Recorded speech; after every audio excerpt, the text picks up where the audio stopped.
Pride and Prejudice by Jane Austen. Chapter 24. Miss Bingley's letter arrived, and put an end to doubt. The very first sentence conveyed the assurance of their being all settled in London for the winter, and concluded with her brother's regret at not having had time to pay his respects to his friends in Hertfordshire before he left the country. Hope was over, entirely over, and when Jane could attend to the rest of the letter, she found little, except the professed affection of the writer, that could give her any comfort. Miss Darcy's praise occupied the chief of it. Her many attractions were again dwelt on, and Caroline boasted joyfully of their increasing intimacy, and ventured to predict the accomplishment of the wishes which had been unfolded in her former letter. She wrote also with great pleasure of her brother's being an intimate of Mr. Darcy's house, and mentioned with raptures some plans of the latter with regard to new furniture. Elizabeth, to whom Jane very soon communicated the chief of all this, heard it in silent indignation. Her heart was divided between concern for her sister and resentment against all others. To Caroline's assertion of her brother's being partial to Miss Darcy she paid no credit. That he was really fond of Jane she doubted no more than she had ever done, and much as she had always been disposed to like him, she could not think without anger, hardly without contempt, on that easiness of temper, that want of proper resolution, which now made him the slave of his designing friends, and led him to sacrifice of his own happiness to the caprice of their inclination. Had his own happiness, however, been the only sacrifice, he might have been allowed to sport with it in whatever manner he thought best, but her sister's was involved in it, as she thought he must be sensible himself. It was a subject, in short, on which reflection would be long indulged, and must be unavailing. She could think of nothing else, and yet whether Bingley's regard had really died away, or were suppressed by his friend's interference, whether he had been aware of Jane's attachment, or whether it had escaped his observation, whatever were the case, though her opinion of him must be materially affected by the difference, her sister's situation remained the same, her peace equally wounded. A day or two passed before Jane had courage to speak of her feelings to Elizabeth, but at last, on Mrs. Bennet's leaving them together, after a longer irritation than usual about Netherfield and its master, she could not help saying, "Oh, that my dear mother had more command over herself! She can have no idea of the pain she gives me by her continual reflections on him. But I will not repine. It cannot last long. He will be forgot, and we shall be as we were before." Elizabeth looked at her sister with incredulous solicitude, but said nothing. "You doubt me?" cried Jane, slightly colouring. "Indeed you have no reason. He may live in my memory as the most amiable man of my acquaintance, but that is all.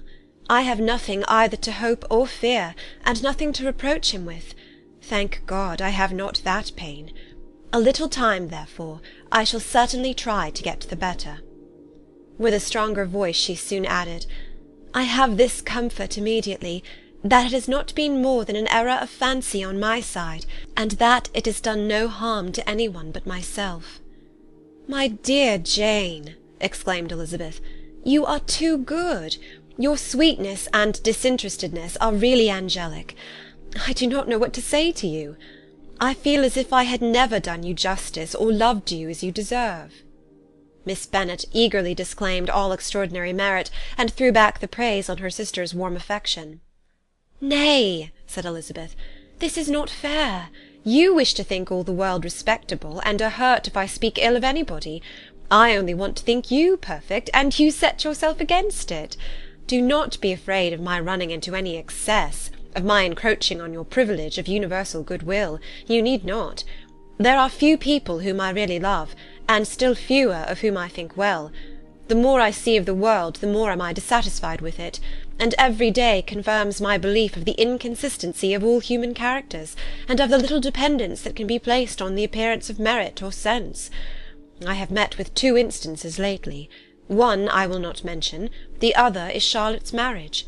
It is unaccountable. In every view it is unaccountable."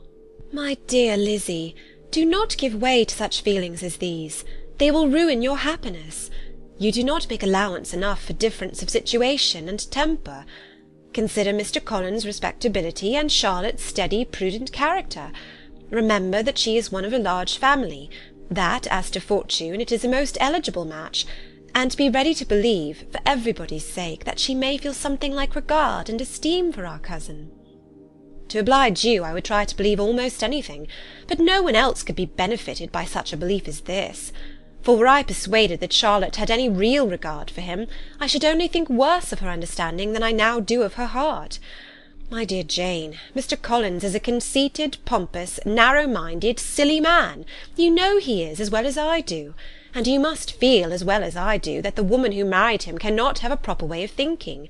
You shall not defend her, though it is Charlotte Lucas. You shall not, for the sake of one individual, change the meaning of principle and integrity, nor endeavour to persuade yourself or me that selfishness is prudence, and insensibility of danger security for happiness. I must think your language too strong in speaking of both, replied Jane, and I hope you will be convinced of it by seeing them happy together. But enough of this. You alluded to something else. You mentioned 2 instances. I cannot misunderstand you, but I entreat you, dear Lizzy, not to pain me by thinking that person to blame, and saying your opinion of him is sunk. We must not be so ready to fancy ourselves intentionally injured.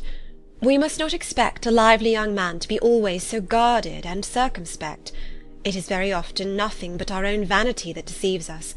Women fancy admiration means more than it does. And men take care that they should. If it is designedly done, they cannot be justified, but I have no idea of there being so much design in the world as some persons imagine. I am far from attributing any part of Mr. Bingley's conduct to design, said Elizabeth, but without scheming to do wrong, or to make others unhappy, there may be error, and there may be misery. Thoughtlessness, want of attention to other people's feelings, and want of resolution will do the business. And do you impute it to either of those? Yes, to the last. But if I go on, I shall displease you by saying what I think of persons you esteem. Stop me whilst you can. You persist, then, in supposing his sisters influence him? Yes, in conjunction with his friend. I cannot believe it. Why should they try to influence him? They can only wish his happiness, and if he is attached to me, no other woman can secure it. Your first position is false. They may wish many things besides his happiness. They may wish his increase of wealth and consequence. They may wish him to marry a girl who has all the importance of money, great connections, and pride. Beyond a doubt they do wish him to choose Miss Darcy, replied Jane, but this may be from better feelings than you are supposing. They have known her much longer than they have known me. No wonder if they love her better. But whatever may be their own wishes, it is very unlikely that they should have opposed their brothers. What sister would think herself at liberty to do it, unless there was something very objectionable? If they believed him attached to me, they would not try to part us. If he were so, they could not succeed. By supposing such an affection, you make everybody acting unnaturally and wrong, and me most unhappy. Do not distress me by the idea. I am not ashamed of having been mistaken, or at least it is light, it is nothing in comparison of what I should feel in thinking ill of him or his sisters.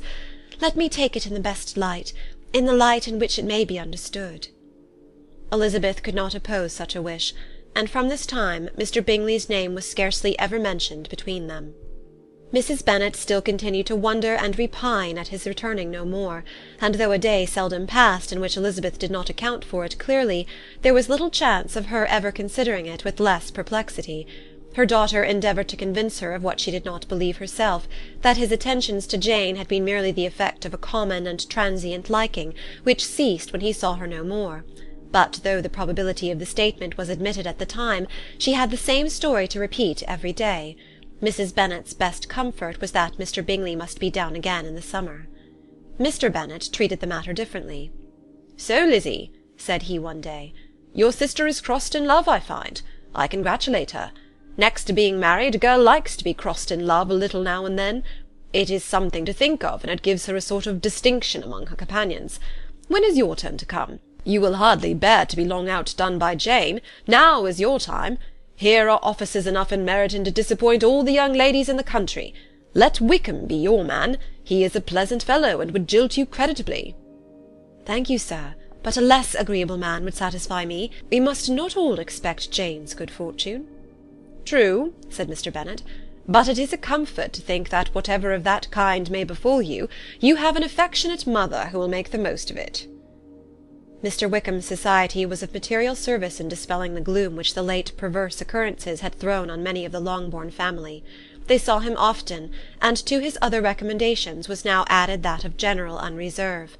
The whole of what Elizabeth had already heard, his claims on Mr. Darcy, and all that he had suffered from him, was now openly acknowledged and publicly canvassed, and everybody was pleased to know how much they had always disliked Mr. Darcy before they had known anything of the matter. Miss Bennet was the only creature who could suppose there might be any extenuating circumstances in the case, unknown to the society of Hertfordshire. Her mild and steady candour always pleaded for allowances, and urged the possibility of mistakes, but by everybody else Mr. Darcy was condemned as the worst of men. Chapter 24